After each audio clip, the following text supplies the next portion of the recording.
继续来看高雄一带对凤山开到佛道纪念馆局7 B 路线的公车，今日早起7点外的时阵发车了后，无到半点钟，却熊熊无电。这个公车顶头冷气无法度放，方向灯也未倒。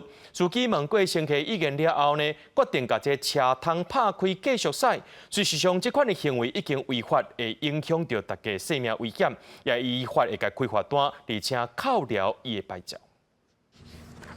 公车还搁在驶，车门因为无冷气是规个开的。差别早起7点外，民众伫高雄坐这台东南客运柑仔7 B 路线的公车，但是公车驶无半点钟，就忽然间故障无电，方向灯、冷气这设备拢停。迄当阵车顶差不多有10个乘客，但是司机却照常继续驶。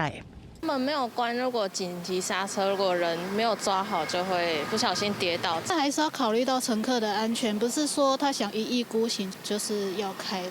民众反倒讲，这车故障啊，上路有风险。业者下晡是回实咧讲，这个路线对卫武营驶去佛道纪念馆，一天干了4班，来回爱3点钟。司机有先问乘客有同意才继续开，规则拢无收钱。路途太远，乘客要等太久，而且司机这老司机他知道。只要不熄火，车子就可以动，所以他一直把所有来回路线开完，才回公司换车。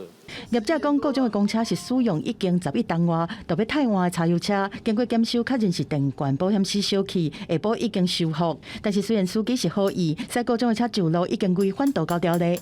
道路交通管理处罚条例第20条规定，汽车引擎、底盘、电系、车门损坏，行驶时显有危险而不即行停驶修复者，处汽车所有人新台币1800元以上3600元以下罚款。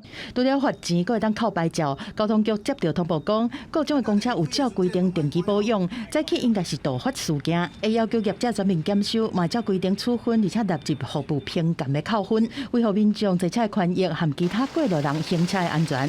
记者综合报道。